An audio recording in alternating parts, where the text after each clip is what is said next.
ربكما تكذبان صدق اللہ المولانا العظیم۔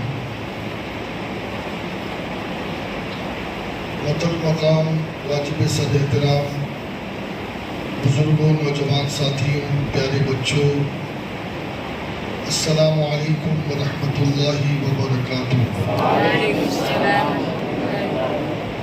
جس انداز سے میں درود و سلام پڑھاؤں، میرے ساتھ مل کر عشق رسول میں ڈوب کر محبت رسول کی توانائی کے ساتھ بارگاہ رسول میں درود و سلام کی نظریں پیش کر لیں۔ جیسے میں پڑھاؤں ویسے پڑھیں۔ الصلاۃ والسلام علیک یا رسول اللہ، الصلاۃ والسلام علیک یا حبیب اللہ، الصلاۃ والسلام علیک یا نبی اللہ، وعلی آلک واصحابک یا حبیب اللہ، صلی اللہ تعالی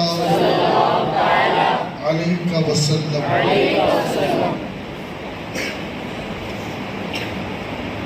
اللہ رب العزت کی بارگاہ میں دعا ہے کہ رب کعبہ آپ کو، مجھے، سب کو ماہ رمضان سن ہجری 1443 کے آخری عشرے کی آخری تاخرات میں جو ہم مرکز سنی دعوت اسلامی پہاڑ گنج میں سنی اجتماع میں حاضر ہیں، اللہ ہماری اس حاضری کو قبول فرمائے اور آج کی رات جہنم سے آزاد ہونے والوں میں، بخشش پانے والوں میں اللہ ہمیں بھی شامل فرمائے۔ میرے پیارے آقا علیہ الصلوۃ والتسلیم کے پیارے دیوانوں، رمضان شریف کا چاند نظر آیا اور دیکھتے ہی دیکھتے اب شوال کا چاند نظر آنے کی تیاری میں لوگ لگ گئے۔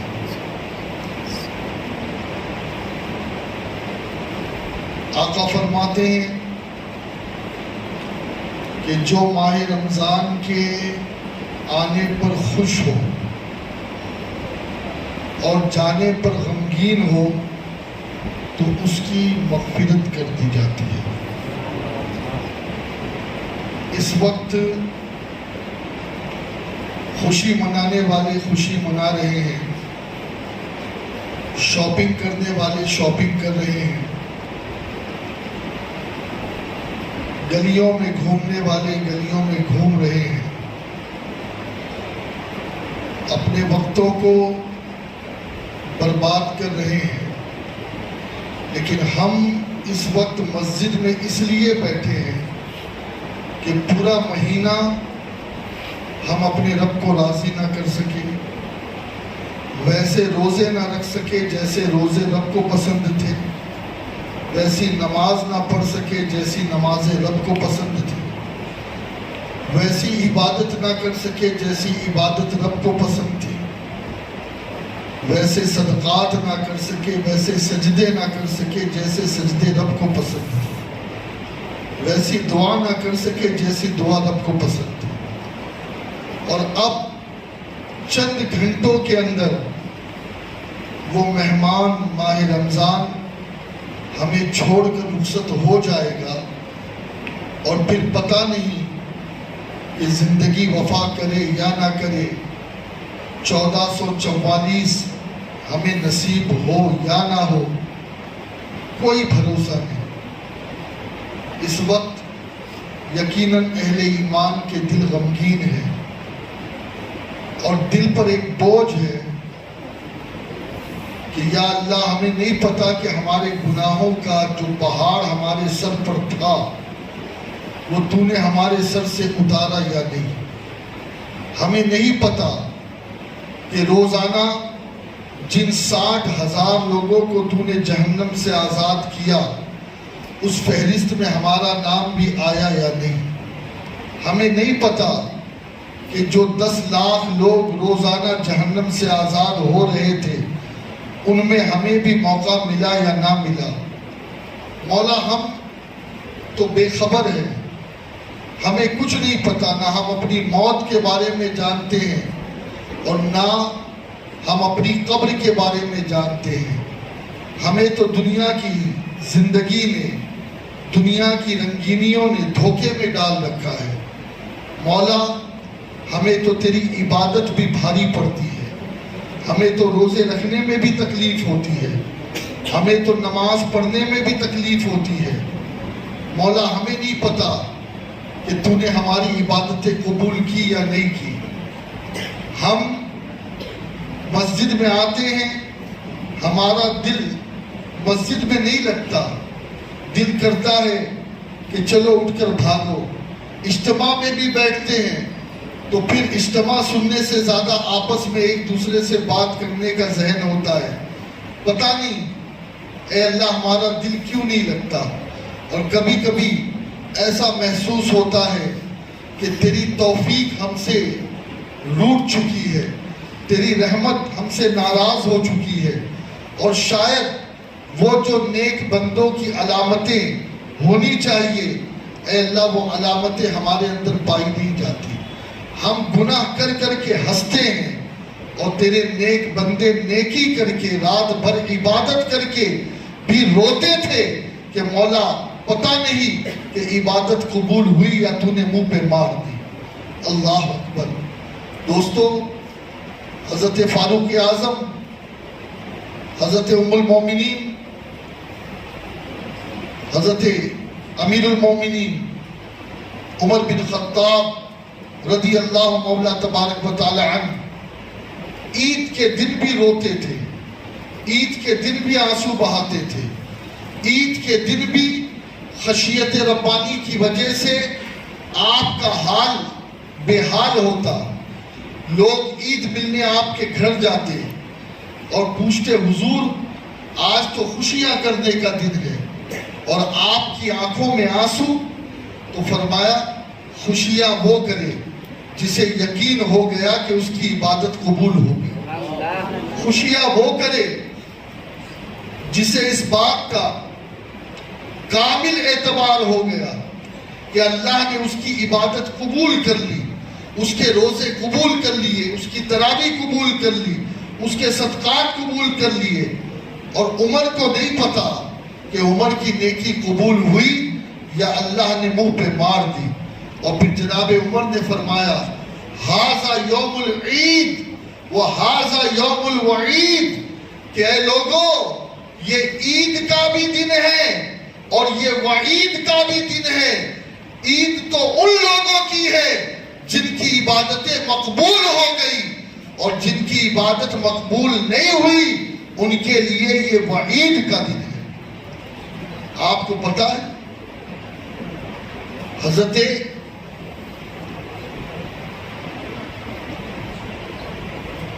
عمر بن عبدالعزیز، جنہیں عمر ثانی بھی کہتے ہیں رضی اللہ عنہ، آپ کی کیفیت یہ تھی کہ ایک مرتبہ عید کے دن سے پہلے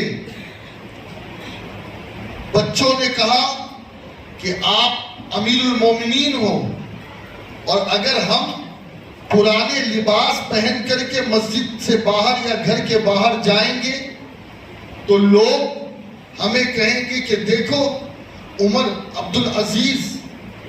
بن عبدالعزیز کی اولاد آج عید کے دن بھی پرانے کپڑے میں ہے، تو پھر ہمیں شرم آئے گی۔ ابا آپ کچھ ایسا کرے نا کہ ہمارے لیے کپڑوں کا انتظام کرے۔ بادشاہ وقت، حاکم وقت، بچوں کے باتیں سن کے دل نرم ہوا، گئے اور جو خازن تھا بیت المال کا اس سے کہنے لگے کہ اس وقت میرے پاس پیسے نہیں ہیں کہ میں اپنے بچوں کو شاپنگ کرا سکوں، میں اپنے بچوں کو نیا لباس دلا سکوں. آپ ایک کام کریں کہ 1 مہینے کی تنخواہ مجھے ایڈوانس میں دے دیں تاکہ میں 1 مہینے میں جو خدمت کروں گا اس کے بعد میں اس مہینے کی تنخواہ نہیں لوں گا. وہ خازن بھی اللہ والے ہوا کرتے تھے. اللہ کا خوف ان کے دل میں تھا, اللہ کا ڈر ان کے دل میں تھا. خازن نے کہا اے عمر بن عبدالعزیز, آپ امیر المومنین ہیں, میں آپ کی بات ٹال نہیں سکتا, میں آپ کو منع نہیں کر سکتا, لیکن ہاں اتنی سی گزارش ہے کہ آپ مجھے لکھ کر کے دے دیں کہ 1 مہینے کے اندر آپ مرو گے نہیں اور 1 مہینے میں آپ کا انتقال نہیں ہوگا. حضرت عمر بن عبدالعزیز نے اس کی جب یہ بات سنی تو کانپ گئے, آنکھوں سے آنسو جاری ہو گئے اور کہا بھائی اللہ تجھے جزائے خیر دے کہ میں تو بچوں کی محبت میں اندھا ہوا چاہتا تھا, تو نے مجھے آنکھیں عطا کر دی اور میری آنکھیں تو نے کھولی. دوستو یاد رکھو, یہ وہ لوگ ہیں جو رات رات بھر اللہ کے خوف سے رویا کرتے تھے. عمر بن عبدالعزیز علماء کو بلاتے, ان کے سامنے یہ کہتے کہ ذرا موت کا تذکرہ کرو, ذرا قبر کا تذکرہ کرو, ذرا آخرت کا تذکرہ کرو, تاکہ ایسا نہ ہو کہ آج مجھے جو منصب ملا ہے اس منصب کو پانے کے بعد کہیں میرے دل میں دنیا کی محبت نہ آ جائے. لہٰذا مجھے موت یاد دلاؤ تاکہ میں اپنی موت کو نہ بھول سکوں. دوستو روزانہ جنازے دفناتے ہو, روزانہ میتوں میں جاتے ہو, روزانہ نماز جنازہ پڑھتے ہو, لیکن ہمیشہ یہی کہتے ہو ابھی میری باری تھوڑی ہے, ابھی مجھے مرنا تھوڑی ہے, ابھی میرا نمبر تھوڑی ہے, ابھی تو مجھے بہت لمبی زندگی جینی ہے, ابھی تو مجھے بڑھاپے تک جانا ہے. کان کھول کر کے سن لو, کسی کو 1 سیکنڈ کا بھی پتہ نہیں, 1 لمحے کا بھی پتہ نہیں. بہت سارے ایسے مقررین جو کلام کرتے کرتے, تقریر کرتے کرتے ان کی روح نکال دی گئی. بہت سارے ایسے نعت خواہ جو نعت پڑھتے پڑھتے اس دنیا سے چلے گئے. بہت سارے ایسے لوگ جو زنا کر رہے تھے اسی وقت ان کی روح قبض کر لی گئی. بہت سارے ایسے لوگ جو شراب کے اڈوں پر تھے وہی موت کے آہنی پنجے میں انہیں اپنے شکنجے میں کس لیا. بہت سارے ایسے لوگ جو جہاں تھے اسی جگہ سٹک ہو کر رہ گئے. یاد رکھو دوستو, اس موت سے ہم فرار نہیں ہو سکتے, موت سے بھاگ نہیں سکتے. یہ دنیا کی رنگینیاں, یہ دنیا کا فیشن, یہ دنیا کے کپڑے, یہ دنیا کی شاپنگ, آپ دیکھیں نا راستوں پہ نوجوانوں کے حالات کیا ہیں. بائک پر ٹرپل سیٹ گھوم رہے ہیں, گالی کے علاوہ زبان سے باتیں نہیں نکلتی, ماں اور بہن کے علاوہ نوجوان کی زبان پر کبھی اچھے کلمات نہیں نکلتے. اور پہلے نوجوانوں میں ایک خوف تھا, کوئی داڑھی والا دکھتا تھا تو زبان کو کنٹرول میں کر لیتے تھے. کوئی اگر امامے والا دکھتا, مسجد کا کوئی امام دکھتا تو کہتے نہیں یار اس بزرگ کے سامنے زبان کو کنٹرول میں رکھ لے. لیکن اب ساری عزتیں ختم ہو گئی, سارا احترام ختم ہو گیا. بائک پر گھوم رہے ہیں, لڑکیوں کو چھیڑ رہے ہیں, راستے سے گزر رہے ہیں, برقعے والیوں کو تانا مار رہے ہیں. اور معاذ اللہ کیفیت اتنی بد سے بدتر ہو چکی ہے کہ جب شاپنگ کے مال میں نکلتے ہیں تو اپنی ہی ماں بہنوں کو دھکا بھی دے رہے ہیں اور اپنے نفس کی معاذ اللہ رب العالمین خواہشات کی تکمیل کر رہے ہیں. ارے کان کھول کر کے سنو, میرے رسول صلی اللہ علیہ وسلم نے ارشاد فرمایا کہ اے لوگوں, اس مہینے کی قدر کرنا, اس مہینے کی عزت کرنا, اس مہینے کا احترام کرنا. صحابہ نے عرض کی یا رسول اللہ علیہ السلام, اس مہینے کی عزت اور احترام کسے کہتے ہیں, اس مہینے کی عزت کیا ہے؟ تو میرے آقا نے فرمایا ماہ رمضان کی عزت یہ ہے کہ اس مہینے میں اپنے آپ کو کبیرہ گناہوں سے بچاؤ, اپنے آپ کو کبیرہ گناہوں سے بچاؤ. اور آقا نے فرمایا کہ اس مہینے میں اگر کسی نے جھوٹ, اگر کسی نے شراب پی یا اس مہینے میں کسی نے زنا کیا زنا، تو آقا کریم رؤوف الرحیم صلی اللہ علیہ وسلم نے فرمایا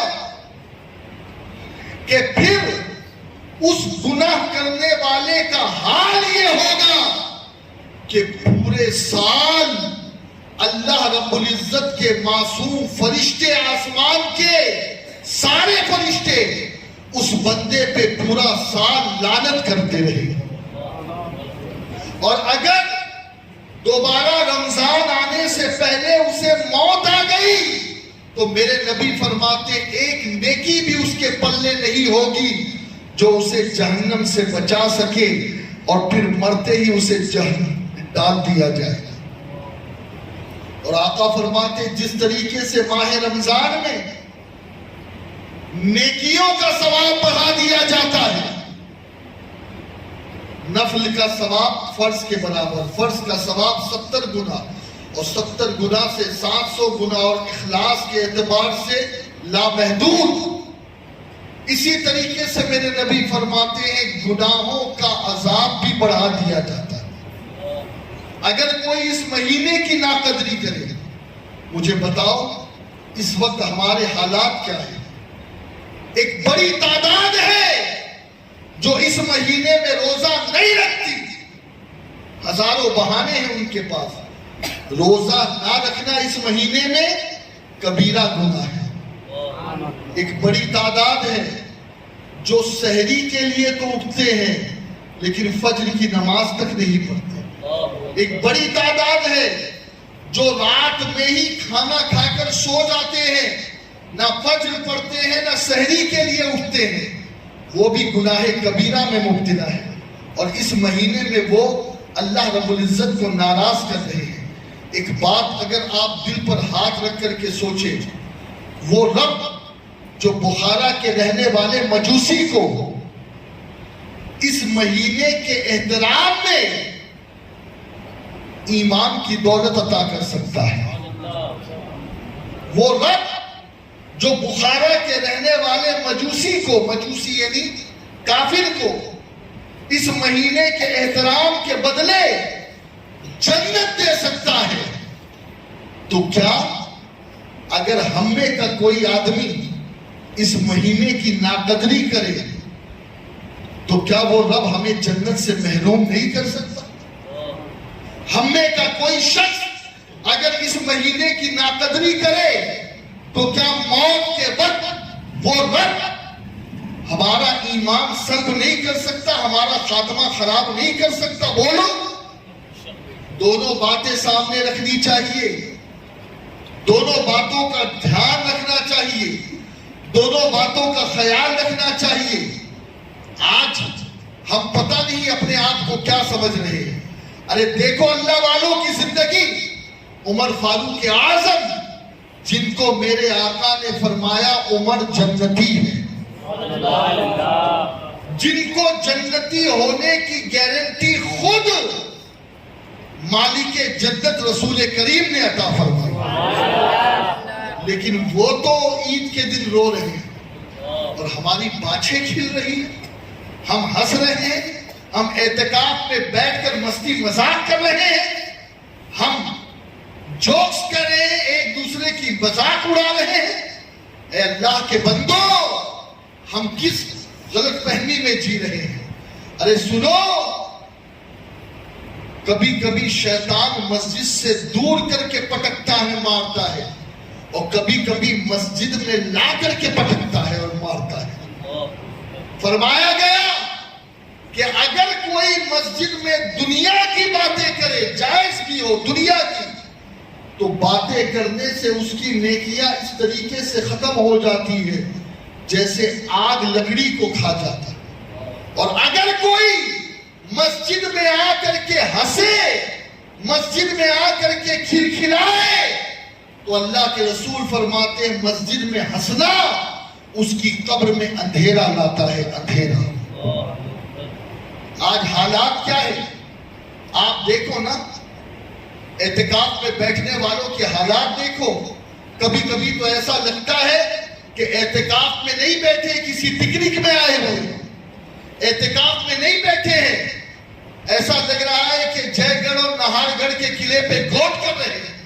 لا حول ولا قوت الا باللہ. کیا کیفیت ہے ہماری, کیا سچویشن ہے ہماری. ارے وہ جنہیں اللہ کے نبی نے جنت کی ضمانت دے دی وہ تو رو رہے ہیں, اور آج ہم ہنس رہے ہیں. کس کے پاس سرٹیفکیٹ آ گیا کہ اس کے روزے قبول ہو گئے, کس کے پاس گارنٹی آ گئی کہ اس کی زکوٰۃ قبول ہو گئی, اس کے سجدے قبول ہو گئے. دوستو زیادہ خوش فہمی میں مت رہو اور سنو, کان کھول کر کے سنو. حضرت حسن بصری رضی اللہ مولا تبارک و تعالی عنہ ایک مرتبہ ایک جنازے میں شامل ہوئے. جنازے میں جب شامل ہوئے, بہت توجہ سے سننا, جب جنازے میں شامل ہوئے حسن بصری تو کیفیت کیا ہوئی کہ ایک شخص کو دیکھا وہ رو رہا تھا, دہاڑے مار مار کے رو رہا تھا, بہت زیادہ رو رہا تھا. حضرت حسن بصری نے اس کے قریب جا کر کے فرمایا, کیا بات ہے, کیوں رو رہے ہو؟ اس نے کہا یہ میرا بہت قریب تھا, دوست تھا, میرا عزیز تھا, یہ چلا گیا اس لیے میں رو رہا ہوں.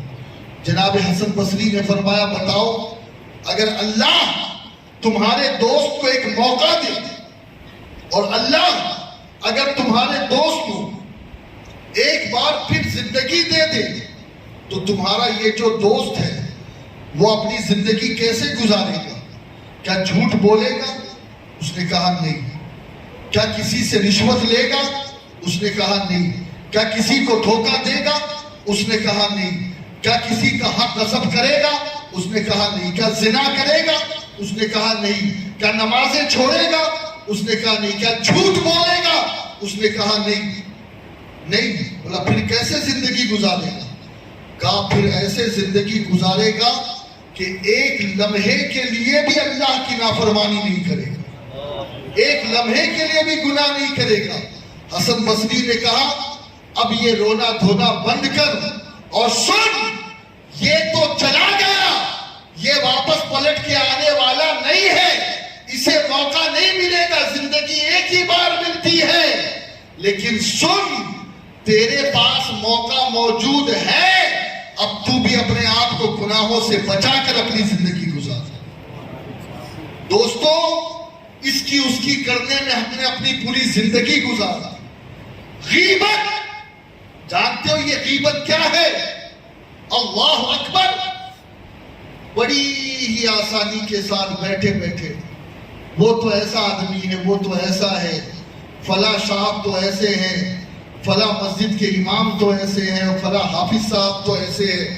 ارے تمہیں پتا ہے اگر تم جھوٹ بول رہے ہو تو بہتان 80 کوڑے کی سزا, اور اگر تم سچ بول رہے ہو اور وہ بات اس کے سامنے کہی جائے جس کے بارے میں بول رہے ہو تو اسی کو غیبت کہتے ہیں. جھوٹی بات کو نہیں, سچی بات کو. اور حدیث پاک میں فرمایا زنا کرنا اتنا بڑا گناہ نہیں ہے جتنا بڑا گناہ کسی کی غیبت کرنا ہے. آج ہمیں پتا چل جائے کہ فلاں آدمی نے زنا کیا ہے تو ہم اس پہ لعنت برسائیں, ہم اس پہ پھٹکار بھیجیں, ہم کہیں یار اس کے ساتھ دوستی مت کرنا, اس کے ساتھ یاری مت کرنا, یہ تو زانی ہے زانی. لیکن کان کھول کر کے سنو, غیبت کرنے والا تو زنا کرنے والے سے بھی بڑا پاپی ہے. زنا کرے. اور سنو ایک بات اور کہہ دوں, ابھی شوال کا چاند نظر تو آنے دو, یہ جتنی رونقیں ہیں نا یہ اور ختم ہوگی. عید کے دن ظہر میں بھی لوگ نظر نہیں آئیں گے. اے نمازوں کو چھوڑنے والوں, کان کھول کر کے سنو. ایک عورت حضرت موسیٰ کے پاس آئی علیہ السلام اور بہت رو رہی تھی, کہہ رہی تھی موسیٰ میرے لیے دعا کر دو کہ اللہ مجھے بخش دے, مجھے بخش دے, مجھے بخش دے. حضرت موسیٰ نے اس عورت سے کہا آخر تیرا جرم اور گناہ کیا ہے جو اتنا رو رہی ہے؟ اس عورت نے موسیٰ علیہ السلام کے پوچھنے پر کہہ دیا کہ میں نے زنا کیا اور زنا کرنے کے بعد اس زنا کی وجہ سے جو اولاد پیدا ہوئی اس اولاد کو میں نے مار دیا, اس کا قتل کر دیا, میں نے اسے ذبح کر دیا. حضرت موسیٰ نے کہا کہ دور ہو جا میری نظروں سے, کہیں ایسا نہ ہو کہ تیری نحوست کی وجہ سے اللہ کا عذاب آئے اور کہیں میں بھی اس عذاب میں مبتلا نہ ہو جاؤں, گرفتار نہ ہو جاؤں. اتنی بڑی پاپی زانیہ, اتنی بڑی پاپی, قتل کرنے والی اپنے بیٹے کو, اپنے بچے کو. اللہ اکبر. تھوڑی دیر بعد حضرت موسیٰ علیہ السلام کی بارگاہ میں جبریل امین علیہ السلام آئے اور جبریل امین علیہ السلام نے عرض کی, ہے موسیٰ, رب یہ پوچھتا ہے کہ تو نے اس بندی کو اپنی بارگاہ سے کیوں دور کیا؟ تو جناب موسیٰ نے عرض کی, اے جبریل, کیا تم نے نہیں سنا کہ وہ عورت زانیہ تھی, وہ عورت اپنے بچے کی قاتل تھی, اس لیے میں نے دور کیا. حضرت موسیٰ علیہ السلام سے جبریل عرض کرتے ہیں, اے موسیٰ, کیا میں تمہیں ایسے آدمی یا ایسے شخص کی یا ایسی عورت کی خبر نہ دوں کہ جس کا پاپ, جس کا گناہ اس عورت سے بھی بڑا ہے؟ حضرت موسیٰ علیہ السلام نے کہا, یہ عورت زنا کرنے والی, یہ عورت قتل کرنے والی, اس عورت کے پاپ سے بڑھ کر کے کون پاپی ہو سکتا ہے؟ اس عورت سے بڑھ کر کس کا جرم ہو سکتا ہے؟ اس عورت سے بڑھ کر کس کا گناہ ہو سکتا ہے؟ تو کان کھول کے سنو. حضرت جبریل نے عرض کی, اے موسیٰ, اللہ کے نزدیک اس عورت کے گناہ سے بڑھ کر کے اس آدمی کا اور اس شخص کا گناہ ہے جو ایک وقت کی نماز جان بوجھ کر کے چھوڑ دے. رمضان کا مہینہ ہے, تو معتکفین بھی نماز پڑھ رہے ہیں. 5% لوگ مسجد میں آ گئے, لیکن اب رمضان کا مہینہ چلا گیا تو پھر لوگوں کے پاس نماز پڑھنے کا ایسا لگتا ہے کہ کسی نے چھٹی کا سرٹیفکیٹ دے دیا کہ 1 سال گھر میں آرام کرو. کان کھول کے سنو اے نوجوانوں, اگر تم نے ماہ رمضان میں یا رمضان کے بعد ایک نماز بھی چھوڑی تو یاد رکھو, زنا اتنا بڑا گناہ نہیں ہے جتنا بڑا گناہ نماز کو چھوڑنا. قتل کرنا, مرڈر, قتل کرنا اتنا بڑا گناہ نہیں ہے جتنا بڑا گناہ نماز کو چھوڑنا. آج دیکھو شاپنگ کے چکر میں نمازیں قضا ہو رہی ہیں اور کچھ لوگ العیاذ باللہ 10 دن کی تراویح, 7 دن کی تراویح, 15 دن کی تراویح. بھائی کیا بات ہے, آپ مسجد میں تراویح میں دکھ نہیں رہے. میری ہو گئی نا 7 دن کی تراویح, میری ہو گئی نا 10 دن کی تراویح. میں نے کہا, کس بے وقوف نے آپ سے یہ کہا کہ 10 دن کی تراویح پڑھنے کے بعد 11ویں دن کی تراویح معاف ہو جاتی؟ کس نے تمہیں یہ سمجھ دی؟ ارے کان کھول کر کے سنو, مرد تو مرد ہے, عورت پر بھی تراویح معاف نہیں ہوتی. اور کب تک ہے تراویح؟ قرآن پڑھنا ایک الگ عمل ہے, ایک الگ سنت ہے, لیکن جب تک چاند نظر نہ آ جائے, اگر 29 کو چاند نظر آ گیا تو 30 کو پھر تراویح نہیں پڑھتا ہے. لیکن اگر 30 کو چاند نظر آیا تو پھر آپ کو پوری 30 دن کی تراویح پوری پڑھنی ہے.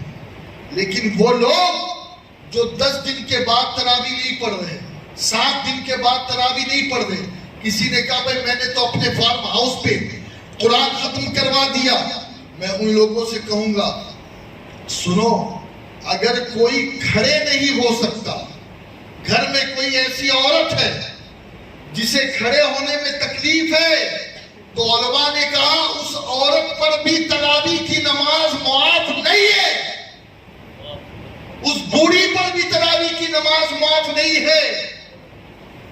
اگر کھڑی نہیں ہو سکتی تو فرمایا گیا بیٹھ کر 20 رکعت پڑھے، لیکن اسے 20 رکعت مکمل کرنا پڑے گا۔ آج ہم نے مذاق بنا دیا ہے۔ اچھا مجھے ایک چیز بتانا، سچ سچ بتانا، جب چاند نظر آتا ہے تو شروع کے 4-5 دن مسجد بھر جاتی ہے، بیچ میں مسجد خالی، پھر جب ختم کا وقت آتا ہے پھر مسجد بھرنا شروع ہوتی ہے، اور پھر جب 27ویں شب آتی ہے تو کیفیت یہ ہے کہ لوگوں کو مسجد میں نماز پڑھنے کی جگہ نہیں ملتی۔ ایسا ہوتا ہی ہے۔ اس سے کیا بات سمجھ میں آ رہی ہے؟ اس سے یہ بات سمجھ میں آ رہی ہے کہ نماز پڑھنے والے، مسجد میں آنے والے بھی رمضان کے مہینے میں نمازوں کو قضا کرتے ہیں۔ اور ایک بات میں آپ سے عرض کروں، بہت توجہ سے سنیں، بہت توجہ سے، وہ اللہ رمضان کا احترام جس انسان نے کیا، اللہ نے اس مجوسی کو مرنے سے پہلے ایک فرشتے کے ذریعے سے کلمہ پڑھا کر کے ایمان میں داخل کیا۔ اور وہ عورتیں جو برقع پہن کر مارکیٹ میں آئس کریم کھا رہی ہیں، مارکیٹ میں طرح طرح کے پکوان کھا رہی ہے، شربت پی رہی ہے، گنے کا جوس پی رہی ہے، میں کہتا ہوں تمہیں ڈرنا چاہیے اللہ سے۔ وہ لوگ جو پردہ ڈال کر کے لال پردے کے اندر ہوٹل میں بیٹھ کر کے روزے کو قضا کر رہے ہیں، انہیں اللہ سے ڈرنا چاہیے کہ وہ رب اگر احترام رمضان کے سبب سے کسی کو ایمان کی دولت دے سکتا ہے تو رمضان کی بے ادبی کی وجہ سے وہ رب ایمان سلب بھی کر سکتا ہے، اور مرتے وقت ہو سکتا ہے کہ کلمہ بھی نصیب نہ ہو، کلمہ بھی نصیب نہ ہو۔ اور ہے ایسے واقعات کہ جن لوگوں نے رمضان کی بے حرمتی کی تو موت کے وقت وہ کلمہ پڑھنے کی کوشش کر رہے تھے، لیکن ان کی زبان سے کلمہ بھی جاری نہ ہو سکا۔ مسلمانوں، ہوش کے ناخن لو، اپنے آپ کو بدلو۔ بہت جی چکے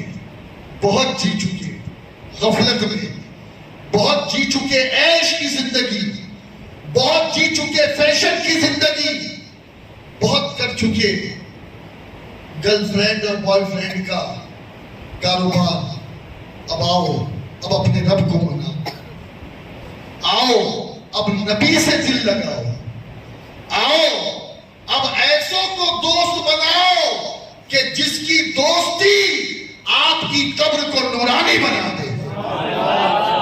ایسوں کو دوست بناؤ جس کی دوستی تمہیں اللہ کی یاد دلائے۔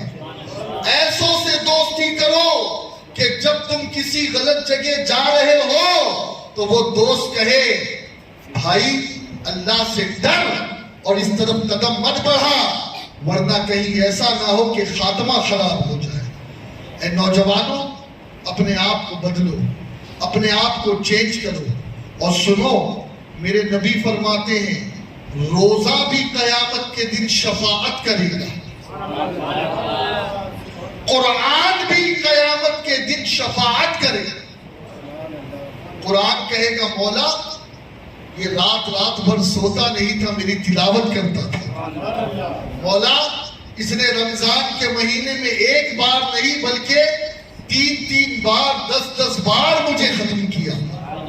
قرآن کہے گا اس نے دنیا کے کاموں کو چھوڑ کر بس مجھ سے لو لگا لی تھی، میری شفاعت اس کے حق میں قبول کر۔ اور اللہ اس قرآن کی شفاعت کے صدقے بندے کو جنت میں داخل کر دے۔ ایسے ہی روزہ اللہ کی بارگاہ میں عرض کرے گا مولا میں نے اسے کھانے نہیں دیا، اسے پینے نہیں دیا، بیوی اس کے سامنے تھی لیکن اسے بیوی کے قریب جانے نہیں دیا۔ مولا اس نے اپنی خواہشات کو کنٹرول میں رکھا، مولا میری شفاعت اس کے حق میں قبول فرما، اللہ اس کی شفاعت قبول فرمائے۔ اور اس کے برعکس جن لوگوں نے روزہ نہیں رکھا یا روزہ ایسے رکھا کہ روزہ بھی رکھا اور جھوٹ بھی بولتے رہے، روزہ بھی رکھا غیبت بھی کرتے رہے، روزہ بھی رکھا اور یوٹیوب اور فیس بک پر ننگے ننگے مناظر بھی دیکھتے رہے، روزہ بھی رکھا اور محمد اسلم زلیخا بن کر کے فیس بک پر نقلی آئی ڈی بنا کر کے لوگوں کو دھوکہ بھی دیتا رہا۔ اگر اس قسم کے تم نے روزے رکھے ہیں نا تو پھر سنو، اللہ کے نبی فرماتے کچھ لوگوں کا حال یہ ہوگا کہ ان کا دعوے دار رمضان ہوگا، رمضان، اور رمضان ان لوگوں پہ دعویٰ کرے گا کہ یہ میرے لوگ ہیں اور میں انہیں جہنم میں داخل کروں گا۔ فرشتے ماریں گے ان لوگوں کو، کہے کہ اس بندے کو جہنم میں ڈالا جائے، وہ کہے گا نہیں نہیں مجھے جہنم سے بچاؤ۔ یہاں تک کہ سنو، بہت غور سے سننا، بہت غور سے سننا، رسول کریم تشریف لائے گے، رسول کریم فرمائے گے اس بندے کو چھوڑ دو، اس بندے کو چھوڑ دو۔ فرشتے کہے گے یا رسول اللہ اس بندے پر دعویٰ کرنے والا تو رمضان کا مہینہ ہے۔ میرے نبی فرمائیں گے ارے جس کا دعوے دار رمضان ہے میں محمد اس سے بری ہوں۔ مجھے ایمانداری کے ساتھ بتانا کس بات پہ فخر کرتے ہو؟ اسی بات پہ فخر کرتے ہو نا کہ ہمیں محمد مصطفیٰ کا سہارا ہے، ہمیں رسول ہاشمی کا سہارا ہے۔ فخر اسی بات پر ہے نا، آخری امید انہی کی شفاعت ہے، آخری امید انہی کی محبت ہے۔ لیکن سنو، جس نے رمضان کی قدر نہیں کی اس کے معاملے میں تو میرے رسول بھی ہاتھ اٹھا لیں گے۔ پھر کون سا سہارا بچے گا؟ کس کے دامن میں پناہ لو گے؟ کہاں جاؤ گے؟ کس سے نجات مانگو گے؟ کس کے فریادی بنو گے؟ لہذا بھائیوں، خدا کے لیے اس مہینے کے رخصت ہونے سے پہلے اپنے آپ کو اللہ کے حضور پیش کرو۔ اور بس ایک گزارش کرتا ہوں، ایک آج بھی رات ہے اور پتہ نہیں چاند نظر آ گیا تو کل کی رات تو ہوگی لیکن وہ رمضان کی نہیں ہوگی۔ اس لیے میں ایک گزارش کر رہا ہوں آپ سے، ہاتھ جوڑ کر تھوڑا سا وقت نکال کر 2 رکعت نماز پڑھیں اور اس نماز میں کیفیت یہ ہو کہ جرم کا احساس ہو، گناہوں کا احساس ہو، اور اس نیت کے ساتھ کھڑے ہو مولا تیرا سب سے بڑا مجرم تیرے سامنے کھڑا ہے، کوئی نہیں ہے مجھ سے بڑا پاپی، مولا میں نے اس رمضان کے مہینے میں تیری بڑی نافرمانی کی، میں نے نہیں کی وہ عبادت جیسی عبادت تو چاہتا تھا، لیکن مولا اب رمضان کے آخری چند گھنٹوں میں، رمضان کے آخری چند وقتوں میں مولا میں نادم ہوں، میں شرمسار ہوں، میں گناہوں سے معافی مانگ رہا ہوں، مولا تو مجھے معاف کر دے، اور اگر تو نے مجھے معاف نہیں کیا تو پھر مولا میں برباد ہو جاؤں گا، میں ہلاک ہو جاؤں گا۔ دوستو 2 رکعت نماز پڑھی، روئے، آنسو بہائے، گڑ گڑائے، اکیلے میں روئے، کوئی دیکھنے والا ہو یا نہ ہو اللہ کی طرف توجہ کرے۔ اور دوستو پتہ ہے جنید بغدادی رضی اللہ تعالیٰ عنہ سے جب کسی نے پوچھا تھا کہ مرنے کے بعد کیا چیز کام آئی تو جنید بغدادی رضی اللہ تعالیٰ عنہ نے فرمایا کہ وہ 2 رکعات جو رات میں سب سے چھپ کر کے پڑھتا تھا، بس انہی 2 رکعتوں نے میرے گناہوں کو بخشوایا ہے۔ دوستو رو یہاں جو ہم بیٹھے ہیں دوستو، ہمیں کسی کو کوئی پتہ خبر ہے ہی نہیں کہ ہم جنت میں جائیں گے یا جہنم میں جائیں گے، ہمارا خاتمہ کیسا ہوگا، ہماری آخرت کیا ہوگی، ہمارا قبر میں کیا بنے گا، ہمیں کچھ نہیں پتا۔ دوستو ناز مت کرو کہ میں جوان ہوں، جم میں جاتا ہوں، مجھے تو موت نہیں پچھاڑ سکتی۔ بڑے بڑے بلڈر چلے گئے، کئی ایسے حادثات ہمارے کانوں میں آئے ہیں، کئی ایسے حادثات کہ 10 نوجوان پکنک کے لیے شملہ گئے، عید ملن کرنے کے لیے، عید منانے کے لیے کشمیر کے دورے پہ گئے، کہیں گئے اور گاڑی الٹ گئی، 10 لوگوں کی موت آن دا اسپاٹ ہو گئی۔ ایک خبر تو مجھے بڑی عجیب ملی کہ کچھ نوجوان عید منانے کے لیے، عید، ایک ٹوک کے پاس ایک ندی ہے، دریا ہے، کیا نام ہے؟ بناس ندی ہے ٹوک کے پاس، اللہ اکبر کبیرہ۔ تو کچھ نوجوان مل کر کے گئے، سانگانیر کی بات ہے، اور جب وہ بناس ندی پہ نہا رہے تھے تو اس وقت ہوا یہ کہ ایک نوجوان ایسے پانی میں گیا کہ پھر وہ پانی سے نکلا ہی نہیں، اور اس کی ڈیڈ باڈی باہر آئی، اور اس کی عمر بہت زیادہ نہیں تھی، صرف 33 سال اور ایک بچے کا باپ تھا۔ دوستو ہاتھ جوڑ کر کہتا ہوں، یہ دنیا، یہ سیاست، یہ اس کی اس کے بھائی چھوڑو، قبر میں نہیں پوچھا جائے گا کہ تیرے پڑوسی نے کیا کیا، قبر میں آپ کے اعمال آپ سے پوچھے جائیں گے، میرے اعمال میرے سے پوچھے جائیں گے۔ اپنی آخرت کی فکر کرو، اپنی آخرت کی تیاری کرو۔ اور بس ایک آخری بات عرض کر کے گفتگو کو ختم کر رہا ہوں۔ آپ نے ایک حدیث سنی ہے نا، بہت بار سنی ہے، ایک بار اور سنی۔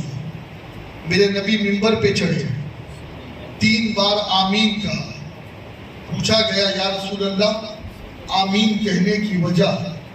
میرے نبی نے فرمایا جبریل آئی، اور جبریل نے کہا ہلاک ہو وہ جو ماں باپ کو پائے اور جنتی نہ بنے، ہلاک ہو وہ جو آپ کا نام سنے اور آپ پر درود پڑھ کے جنت میں نہ چلا جائے، ہلاک ہو وہ جو رمضان کے مہینے کو پائے اور اپنی بخشش نہ کراتا ہے۔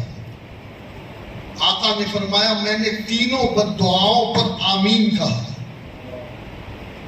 بد دعا کرنے والے سید الملائکہ جبریل امین، رسول امین علیہ السلام، فرشتوں کے رسول۔ آمین کہنے والے وہ کہ جن کی آمین کو کبھی رب نہیں ٹالتا، اور آقا نے کہہ دیا یہ 3 لوگ برباد ہو کر رہیں گے، 3 لوگ، ان کو برباد ہونے سے کوئی نہیں بچا سکتا، کوئی صورت نہیں کہ یہ بربادی سے بچے۔ ایک وہ جس نے جیتے جی ماں باپ کا دل دکھایا، اور ماں باپ اس حالت میں مرے کہ مرتے وقت ماں اور باپ اپنے بچے سے ناراض تھے، وہ برباد ہے، وہ کبھی دنیا میں عزت نہیں پا سکتا، اس لیے کہ میرے نبی نے اسے برباد کہا ہے۔ دوسرا وہ جو رسول کریم صلی اللہ علیہ وسلم کا ذکر سنے، ان کا نام سنے اور نبی پہ درود نہ پڑھے، اتنی توفیق نہ ہو کہ صلی اللہ علیہ وسلم کہہ دے، وہ برباد ہے۔ اسے برباد ہونے سے دنیا کی کوئی طاقت نہیں بچا سکتی۔ اور تیسرا وہ ہے، ہم میں سے بھی ہو سکتا ہے کہ جسے رمضان کا مہینہ ملا اور شوال کا چاند نظر آ گیا لیکن اس کی بخشش نہیں ہوئی، اسے جہنم سے آزادی نہیں ملی، اسے مغفرت نہیں ملی، آقا نے اسے بھی فرمایا کہ وہ برباد اور ہلاک ہے۔ دوستو خدا کے لیے جتنے منٹ، جتنے گھنٹے، جتنے سیکنڈ ہمارے پاس ہے، توبہ کرو، رو، گڑ گڑاؤ، سسکو، بلکو، اللہ کے حضور اپنے جرم کو یاد کرو، سوچو رات کے اندھیرے میں کیا کیا پاپ کیے، دن کے اجالے میں کیا کیا پاپ کیے، کتنے گندے گندے کام کیے، اور پھر رو، اور بالخصوص رب کی بارگاہ میں عرض کرو، مولا اگر تو نے رمضان کے مہینے جانے سے پہلے ہمیں معاف نہیں کیا تو پھر ہم برباد ہیں، برباد ہیں، برباد ہیں۔ دوستو یاد رکھو، دنیا کی کوئی طاقت ہمیں آباد نہیں کر سکتی، دنیا کی کوئی طاقت ہمیں آباد نہیں کر سکتی۔ مسلمانوں، میں تو کہتا ہوں اگر اللہ توفیق دے اور کبھی 1444 کا رمضان بھی نصیب ہو جائے نا، تو ابھی سے ذہن بناؤ، ابھی سے ذہن بناؤ کہ کم از کم 1 مہینے کا پورا اعتکاف کریں گے، 1 مہینے کے لیے دنیا چھوڑ دیں گے۔ بہت ہو چکا، بچے، بیوی، دوست، یاری۔ ہاں، کوشش کرے، ابھی سے نیت کرے اور دعا کرے کہ ایک دن اور نصیب ہو۔ ہاں دیکھیے بھائی، ہم تو حضور کی امت کا بھلا چاہتے ہیں، کیونکہ آقا کیا فرماتے ہیں کہ ہر رات 10 لاکھ لوگوں کو جہنم سے اللہ آزاد کرتا ہے، تو پھر 10 لاکھ پلس ہوں گے نا، ایک دن بڑھے گا تو۔ ہاں، اور حضور کی امت بخشا جائے، میرے آقا کا سب سے بڑا ارمان یہی ہے۔ اور آقا فرماتے جتنے مہینے بھر میں بخشے گئے اس تعداد کے برابر اللہ رمضان کی آخری رات میں بخشتا ہے۔ کچھ سمجھے یا نہیں؟ اگر آج آخری رات ہے تو اب حساب کرو نا، لاکھ کے حساب سے کرو، 60,000 والی حدیث بھی ہے، 1000 والی بھی حدیث ہے، لیکن یار ہم تو لالچی ہے نا، حدیث ہے نا، ہم تو چاہتے آقا کہ جتنے غلام جہنم سے آزاد ہو اتنا آقا خوش ہو ہے نا۔ تو اگر 29 دن تک کے ہر دن اللہ نے 10 لاکھ لوگوں کو جہنم سے آزاد کیا، تو 29ویں رات کتنے لاکھ کو آزاد کیا؟ 2,90,00,000۔ اب 2,90,00,000 لوگوں کو اللہ نے اب تک آزاد کر دیا، اور آج اگر آخری رات ہوئی تو 2,90,00,000 پلس اللہ صرف آج بخشے گا۔ ہاں، 2,90,00,000 صرف آج بخشے جائے گے اگر یہ آخری ہوئی تو، اور اگر کل کی آخری ہوئی تو پھر کل یہ آنکڑا بڑھ جائے گا، 3 کروڑ ہو جائے گا۔ ہاں، 3 کروڑ گنہگاروں کو تو اللہ نے پورے مہینے میں بخشا، اور 3 کروڑ بندے کو اللہ صرف آخری رات یعنی 30ویں شب میں بخشے گا۔ اب ہمیں تو کچھ زیادہ نہیں، پتھر نہیں توڑنا ہے بھائی، ہمیں تو کہنا ہے لبیک مولا مجھے بخش دے، کیونکہ مولا علی فرماتے رمضان کے مہینے میں مغرب سے ہی آواز آنے شروع ہو جاتی ہے آسمان دنیا سے، ہے کوئی بخشش مانگنے والا کہ اسے بخشش نہیں۔ بھئی ہر رات میں آخری پہر میں یہ آواز آتی ہے، لیکن رمضان میں تو مغرب سے ہی یہ آواز آنا شروع ہو جاتی ہے، اللہ کی رحمت تلی ہے بخشنے پر۔ کیا کہا میں نے؟ اللہ کی رحمت آمادہ ہے بخشنے پر، اللہ کی رحمت بخشنا چاہتی ہے، لیکن ہمارا حال کیا ہے معلوم ہے؟ ہمارا حال کیا ہے؟ ہم نے اپنے دل کے کٹورے کو الٹا کر رکھا ہے۔ بارش برس تو رہی ہے لیکن ایک قطرہ بھی ہمارے اندر نہیں آ رہا ہے، کیونکہ ہم نے کٹورا ہی الٹا کر رکھا ہے۔ خدا کے لیے میرے بھائیوں، خدا کے لیے اپنی آخرت کی فکر کرو کہ جب قبر میں جاؤ گے کوئی دوست تمہارے ساتھ قبر میں سونے والا نہیں ہے۔ اعتکاف میں تو 10 لوگ مل جائیں گے. ارے ڈر مت، میں بھی ہوں نا تیرے ساتھ اعتکاف میں. لیکن میں کہوں گا بھائی قبر میں کون سا دوست بازو لیتا ہے آج تک؟ کوئی نہیں، کوئی نہیں. اللہ سے معافی مانگے، روئیں، گڑ گڑائیں. خدا کی قسم آنسوؤں کے چند قطرے بھی اگر ہم نے گرا لیے، کیا کہا میں نے؟ چند قطرے، چند قطرے. وہ چند قطرے ہی ہمارے گناہوں کو بخشنے کا سبب بن جائے گی. روئے، گڑ گڑائے. یہ شاپنگ، یہ گھومنا پھرنا، یہ سب بعد میں. اللہ والوں کی زندگی ہمیں درس دیتی ہے، ہمیں سبق دیتی ہے. اور انشاءاللہ جتنے لوگ یہاں موجود ہیں میں انہیں 2 گزارشات ان سے کرتا ہوں. پہلی گزارش تو یہ کہ سنی دعوت اسلامی کا بس 2 ہی مقصد ہے. پہلا مقصد یہ ہے کہ اللہ کے خوف کو اپنے دل میں جگہ دیں. دوسرا مقصد یہ ہے کہ مدینے والے سے ٹوٹ کے محبت کریں.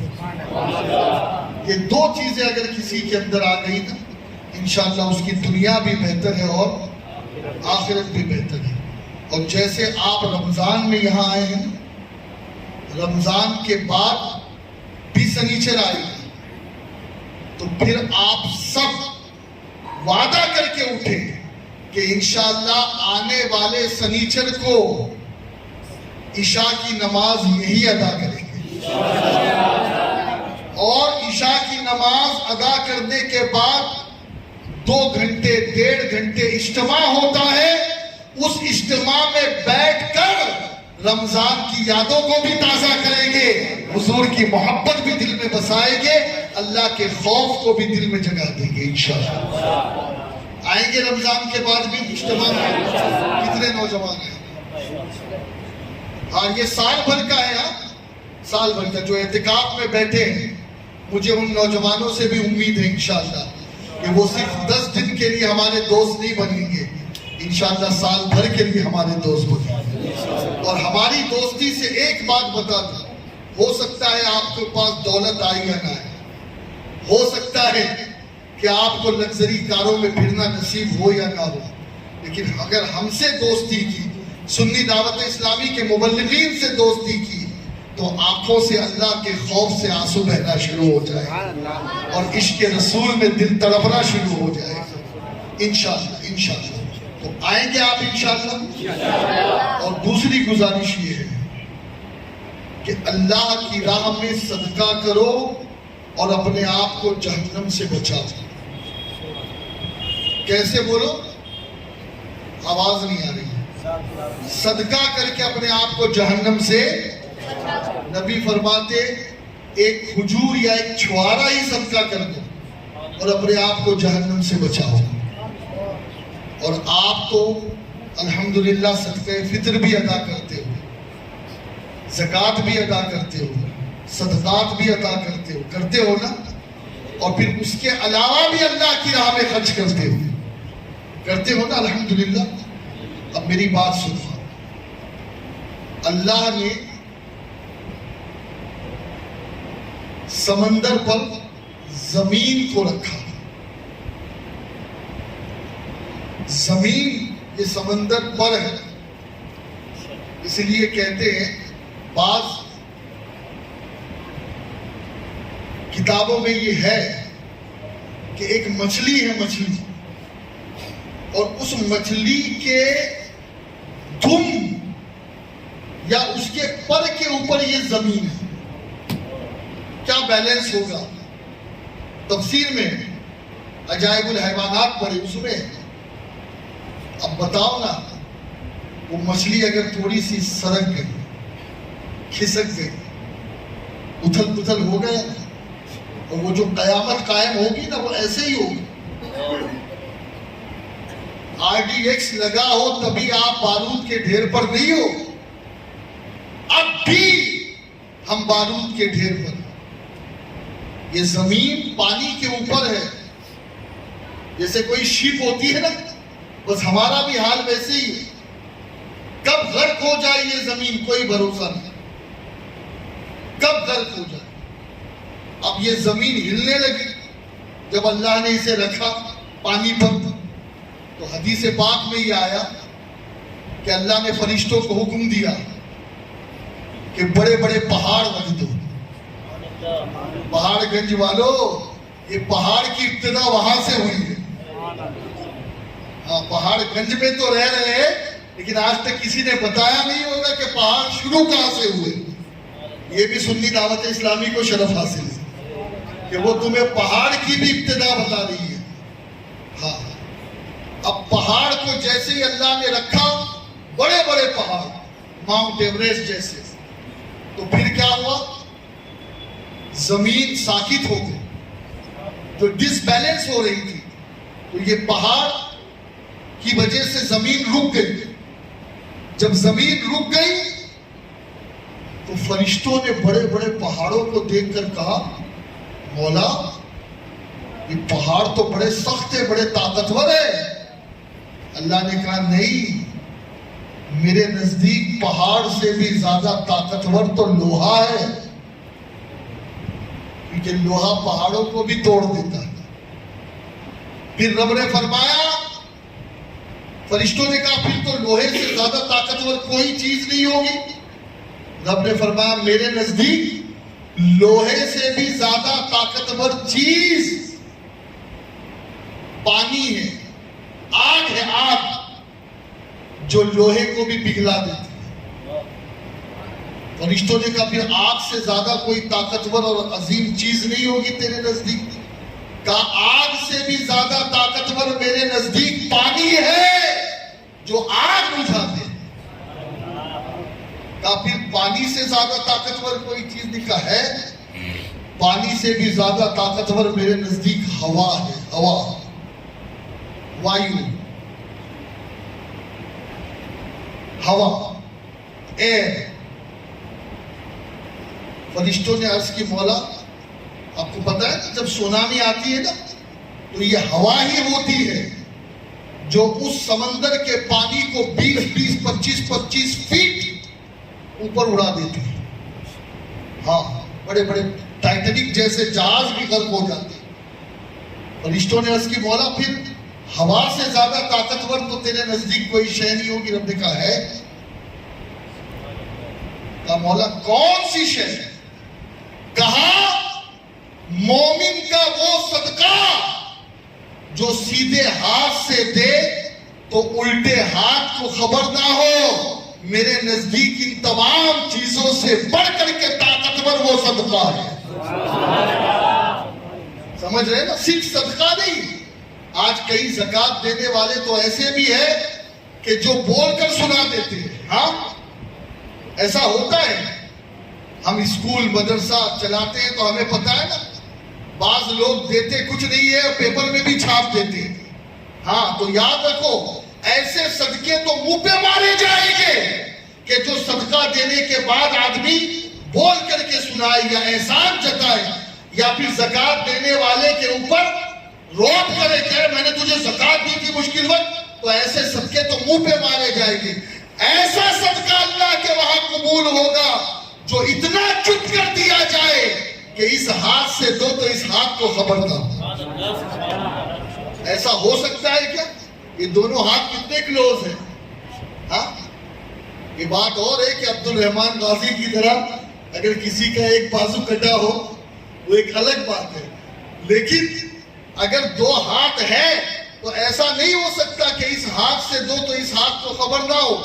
لیکن بولنے کا مقصد یہ ہے کہ اللہ کے نزدیک وہی صدقہ قابل قبول ہے کہ بندے کو بس اللہ ہی سے رضا چاہیے۔ سمجھ گئے؟ وہ اتنا چھپ کر کے دے کہ لینے والے کو بھی پتا نہ ہو کہ کب دیا اور کب چل دیا۔ ہاں، بعض لوگ ایسا بھی صدقہ کرتے ہیں، بولو سبحان اللہ۔ ہاں، اس لینے والے کو پتا نہیں چلتا کہ یار کون دے کر گیا ہے۔ اللہ کرے کہ ہم ایسا صدقہ کرنے والے بن جائیں۔ اب آپ سے آخر میں گزارش یہ ہے، سب کھڑے آپ بیٹھے، آپ حافظ ہیں؟ میں نے حافظ صاحب کو کھڑے ہونے کا، جب آپ حافظ بن جائے تو آپ بھی کھڑے ہوں گے۔ اب آپ سے میری گزارش یہ ہے، بس بات ختم۔ یہاں جتنے بھی لوگ اعتکاف میں بیٹھے ہیں یا یہاں بیٹھے ہیں، آپ آج رات میں یا کل مغرب کی نماز سے پہلے حافظ صاحب کے اعتکاف میں بیٹھے ہیں، آپ کے گھر کی جو بھی زکوٰۃ نکلے، صدقات نکلے، صدقہ فطر نکلے، وہ آپ حافظ صاحب کے پاس جمع کریں اور رسید لے کر کے جائیں انشاءاللہ۔ زور سے دیکھیے، پریکٹیکل بات ہے، پریکٹیکل آپ سمجھیں، دیں گے، دے دیں گے، دے رہے ہوں گے، ہاں دے دیں گے نا، یہ بڑا لمبا ہو جاتا ہے، ہمیں تو اپنی موت کی اور کل کی بھی خبر نہیں۔ اگر ابھی میں نے گزشتہ ہفتے بھی کہا تھا کہ آپ سنیچر کو آئے نا تو اپنا صدقہ فطر وغیرہ کے جو معاملات ہیں وہ ساتھ لے کر آئے اور یہاں سے رسید کٹوا کے جائیں۔ یاد ہے آپ کو؟ یاد ہے یا نہیں ہے نا؟ اور ابھی بھی میں اس لیے کہہ رہا ہوں، اچھا حافظ صاحب کو منتخب میں نے اس لیے کیا ہے کہ یہ اعتکاف میں بیٹھے ہیں، ہو سکتا ہے کہ آپ مجھے ڈھونڈے، حاجی حامد بیگ صاحب کو ڈھونڈے، ناصر الدین سر کو ڈھونڈے، اویس بھائی کو ڈھونڈے، شکیل اشرفی صاحب کو ڈھونڈے، عادل بھائی کو ڈھونڈے، مناظر بھائی کو ڈھونڈے، سید عقیل صاحب کو ڈھونڈے، تو وہ مل نہ پائے آپ کو۔ لیکن اس بندے کا ایڈریس اس لیے دیا ہے کہ یہ آپ کو مسجد ہی میں ملے گا۔ ہاں لیکن یہ چاند بھی جب تک چاند نہیں نظر آیا ہے تو تب تک ملے گا، چاند نظر آنے کے بعد یہ چاند بھی پھر غائب ہو جائے گا۔ لیکن دعا یہ کریں کہ آخری رات بھی ہم عبادت ہی میں گزاریں۔ اور دیکھیے، میں شاپنگ کا مخالف نہیں ہوں، شاپنگ کا مخالف نہیں، لیکن کیا ایسا نہیں ہو سکتا کہ رمضان کے چاند دیکھنے سے پہلے ہی ساری شاپنگ کر لیں؟ ہو سکتا ہے نا؟ رمضان کے دنوں کو تو معاف کر دیں، ان دنوں میں تو بس کوشش کرے کہ بس بخشش ہو جائے، مغفرت ہو جائے۔ حضور کی حدیث ہے، آقا فرماتے ہیں اگر رمضان شریف کا مہینہ آیا اور رمضان شریف کا مہینہ چلا گیا اور کسی بندے کی مغفرت نہیں ہوئی تو وہ شخص ہلاک اور برباد ضرور ہوگا۔ اللہ اکبر، العیاذ باللہ، اللہ ہمیں ہلاکت سے بچائے، بربادی سے بچائے۔ اور اس مہینے میں ہم سے اگر کوئی نماز چھوٹی یا کوئی روزہ چھوٹا یا کوئی کمی رہ گئی ہو اس مہینے کے ادب میں تو اللہ ہمیں معاف فرمائے، اور اللہ تعالیٰ تقوی والی زندگی اور ایمان والی موت ہم سب کو نصیب فرمائے۔ وما علینا الا البلاغ المبین۔ السلام علیکم ورحمۃ اللہ وبرکاتہ۔